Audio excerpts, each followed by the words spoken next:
Hi,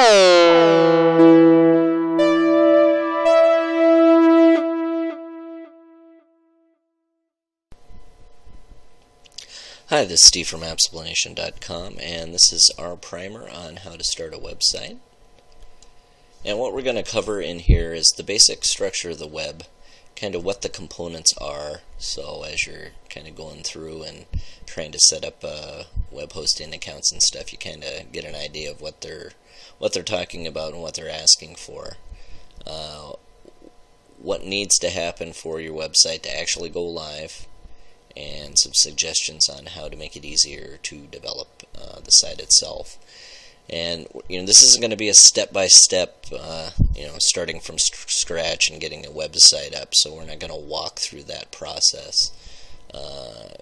Different programs you need and the different sites you may use all kind of operate a little bit differently. And while we may certainly cover some specific sites and services on the site, really this is just going to be a little bit of an overview to make it a little bit easier for you to find the things that you need to find and understand what those things are. So to start, you need to sort of decide how you want to start this site, and you need to know what kind of domain you want to have. And you can have a private domain, and in this example here, www.mydomain.com. Just like any standard website, the easiest one to type and easiest one to get to. You are going to have to pay for this, though. Not a lot of money. It's usually like $10 a year or something like that, but it is something you're going to have to spend some money on. You can go the free route, and that's by getting what is called a subdomain. And there's many sites on the web. You can go in and just Google, free website or something along those lines, and it'll pull up sites that allow you to host either as a subdomain, and in a subdomain is what's on the left here, and basically whatever your name is will show up here, and then it'll be dot whatever the main website name is at .com, and then you also have what's kind of I would call a pseudo subdomain, in that you don't really have a domain name, but what you do have is a folder on their site that has your name on it, and you can actually host a specific website that way if you wish. The cool thing about the private domain is it's totally under your control. You own it. No one can really tell you what to do with it. A subdomain is controlled by another party, and usually in exchange for doing it free, they may host ads on your site, put banners up, stuff like that. Some may not, but they also may restrict how much content you can have on the site, how much space you're taking up, and how much volume you're doing. If you get past a certain amount, they may shut the site down, or shut it down for a short period of time, like 24 hours or something like that. So if you're new, you've never done this before, and you just want to play around and not really spend any money at it, then that's certainly the way to go. And they will allow you to put up a custom designed website. Like I said, the only drawback is they may overlay ads and stuff like that you may have to take into consideration. If you do want to put up a professional website, though, I recommend just go for it and get a private domain, and just start playing around with it and using it. So to get a private domain, what you do is first you have to search to see if the name is available, which is, believe me, can be a problem. No matter what weird name you think you have locked up that no one else could have thought of, I think there's probably a good 80 to 90% chance it's already been taken by somebody. And basically how we do that, Google domain names, more than likely you're going to pull up GoDaddy as your first option in the Google search, because GoDaddy is the probably #1 provider at this time around the world. And the first search bar they put up here is start your domain search, and basically it's just giving you the option to see if the name you want is taken. And let's do our site here, actually, appsplanation. I'll search for it here.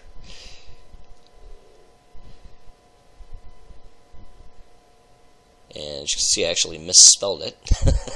So if I wanted it to be appsplanation, if that's how you pronounce that. That is actually available. Let's try that again, just spelling it right this time, just so you can see what happens.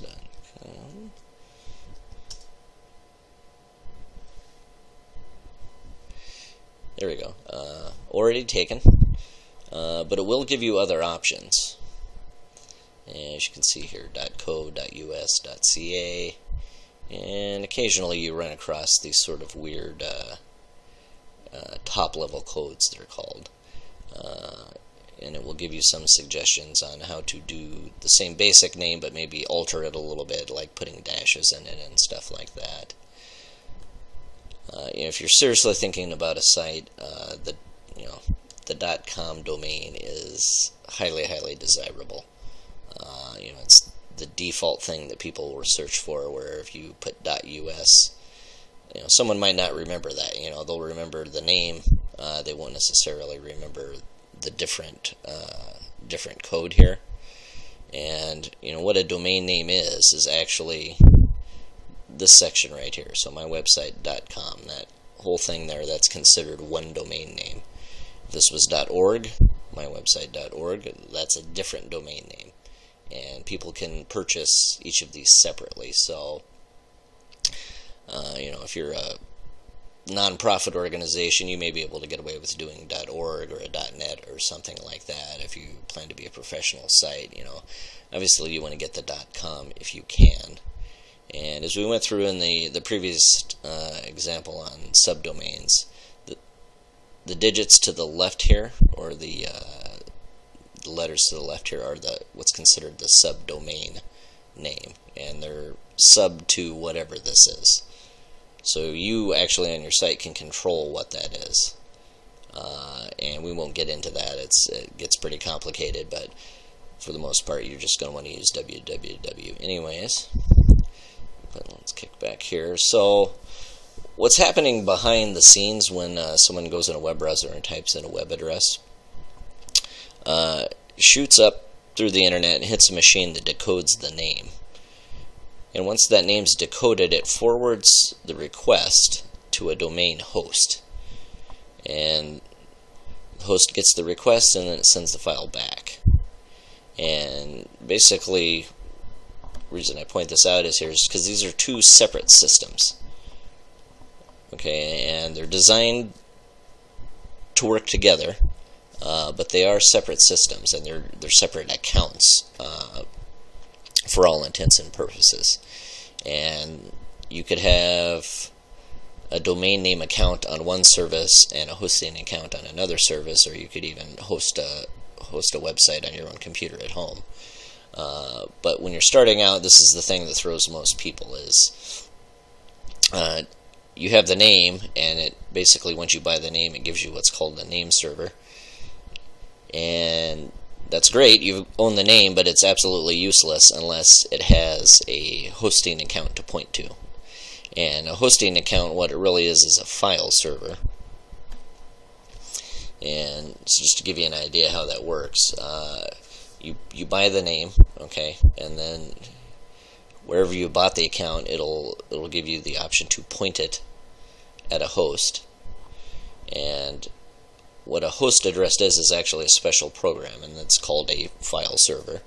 And basically what the file server is doing is gets the request, it's the communicator, gets a request, searches the hard drive on the computer or the server for a file, and then it sends the file.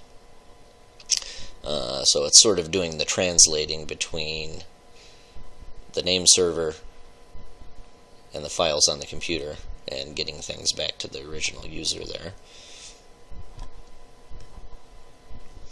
So, just to recap, so we have a domain name account, we bought our domain name, and now we have to have a server to point those domain names to. So like I was saying, you can do this locally, so you can do this off of your computer. It's complicated. Don't recommend it if you don't know what you're doing.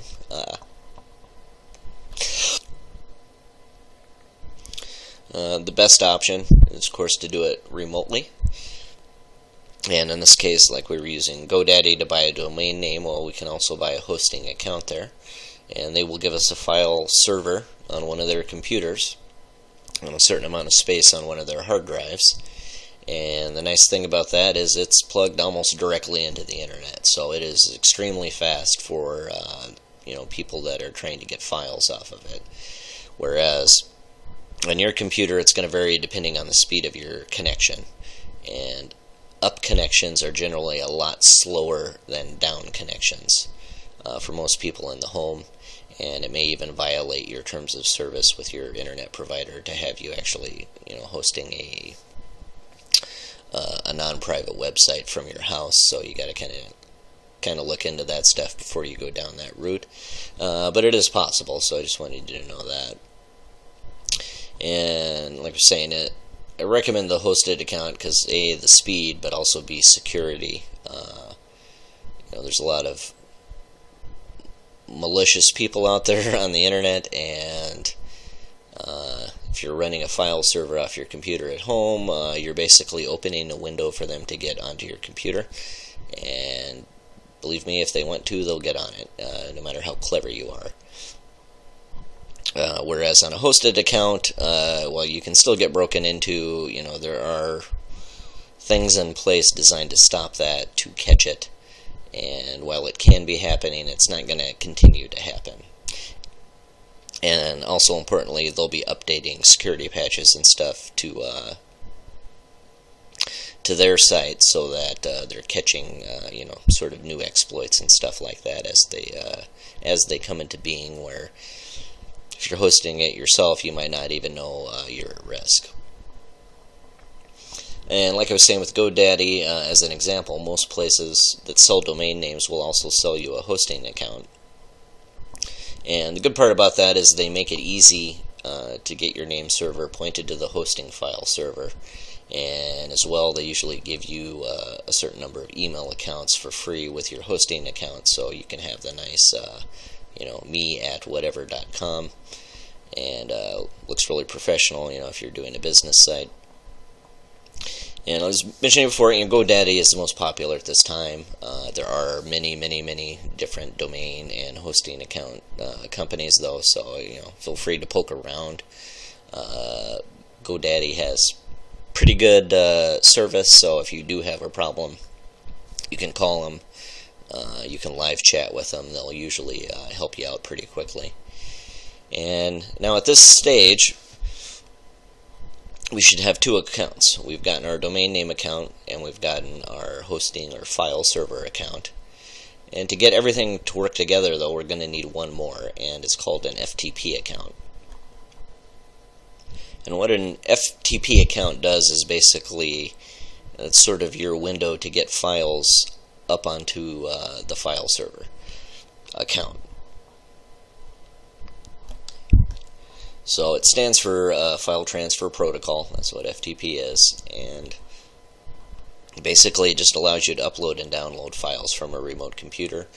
The company you're buying your hosting from are going to usually give you a separate address for doing your FTPing. And you'll usually have a unique username and password for that account. But it usually will not be exactly the same one that you use for your hosting account. Some sites may do it that way. It's a bit of a security risk to do it that way, and it's a little bit neater to have a separate account just for FTPing.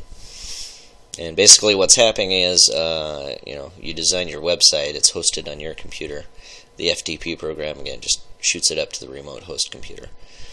And once those files are on there and they're correctly formatted, your site is live, provided you've bought the name and you have the name servers correctly pointed at the file server on the host computer. So to actually create the website content, you've got a few options. Most web hosting sites will have sort of simple website building tools on there, where you can even avoid the FTP step and stuff like that, and just sort of create a generic looking site. They're simple, easy to use, but very limited in terms of what you can do on them. very limited design options and stuff like that as well. But again, if you're new and you've got just a personal website and it doesn't have to be very fancy, might be something you want to look into. Second option is just straight coding, and believe it or not, any website you can just basically type the whole thing out if you know how to do the coding. If you want to take the time to do that, you certainly can, but it's very tedious and it's very hard to troubleshoot if you've done something wrong exactly where you did it. So most professional sites are using some sort of hybrid code/visual design program. So it allows you to design a lot visually, and it has functions for you to input code when and where you need to and want to. These are probably your most powerful option in terms of speed and flexibility. They do tend to have a fairly steep learning curve though, so be prepared to put some time in before you actually get something live. The best option, and the one I recommend, is just to find a straight visual design program. You don't need to know any code whatsoever. They're very easy to use, and the only wall you really went into is if you want to add some super complex features to the website. And at this stage of the game, if you're watching this video, that's probably not something you're up for anyways. But if you get into it, you can always transition a visual design site back into a hybrid site if you need to, so you can add those functions at that time. But to just get something up quick and easy, visual design program is the way to go. And basically how those work, just like a paint or a draw program or a word processing program, or actually basically kind of a mix of those three. And it just allows you to arrange the elements of the site the way you want. It gives you some tools to draw the graphics, to import pictures, things like that, and do different cool things. And you don't have to put any code in. It generates the code itself, so you don't ever have to see that side of it. And most design programs are going to do one of two things. They're going to create a file, which I'll call a site pointer file, or they'll create a site folder. And that's sort of something you're going to need to watch out for, because sites that do just the folder usually require you to micromanage how all the files are organized within it. And if you screw up how that's done or alter something without realizing it, you could break your site, or suddenly have images not showing up, or suddenly have pages not showing up. So a site pointer file is basically, it doesn't really matter where on your computer the various files are, it will organize them for you on the host computer as it uploads it. And along those lines, the best programs to use will include an FTP function. Not all of them will. If they don't, you'll have to download an FTP program and then look up that folder or site file and upload things yourself. These programs will likely cost you some money. As I note down here, it's well worth it. I have been using Adobe Muse, and it's just a pretty much straight visual design program. You don't have to know any code at all. And actually, I'll give you just a little bit of a demo of it here in a second here. Also important, very little file management. So it doesn't matter how the files are organized. It's not something you have to think about. It does cost some money, but if you go the free program route, usually they all operate a little differently. They all kind of have their own language. Having a built-in FTP program is fairly common these days, but again, some of them won't have it, and you'll have to have a separate program for that. And just to reiterate this again, they may also require you to tediously organize your files in order for things to display properly or at all. As time has gone on, 20 years ago, this was an extremely complex issue about how files are arranged, because they needed to be arranged very specifically and then uploaded, and if they were not, anybody going to your site would likely run into some issues with things not displaying. So finding a program that does that for you is highly, highly, highly recommended. And that is the primer. Why don't give me a second here. I'm going to fire up Muse. Going to pause for a second and kind of show you how that works. And so I've fired up Muse here and pulls this up. As you can see, this is what I've been using to run appsplanation on, actually. Just for example, we'll create a new site. And we won't get into messing around with dimensions or anything like that, and I won't get too deep into this program, but just to give you an idea how the design process works on it. Just gives you a blank canvas and various tools. Text tool, I can go in here, type, drag out.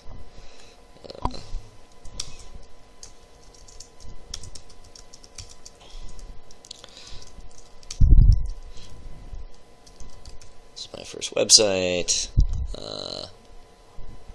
Go in here to place. Put this in here. And boom. Drop that in there. And, I can dump the images in, put text in, drag it around, rearrange it.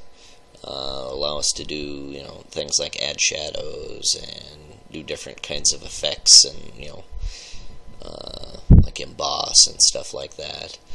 And very, very, very powerful design program, actually. Very impressed with it.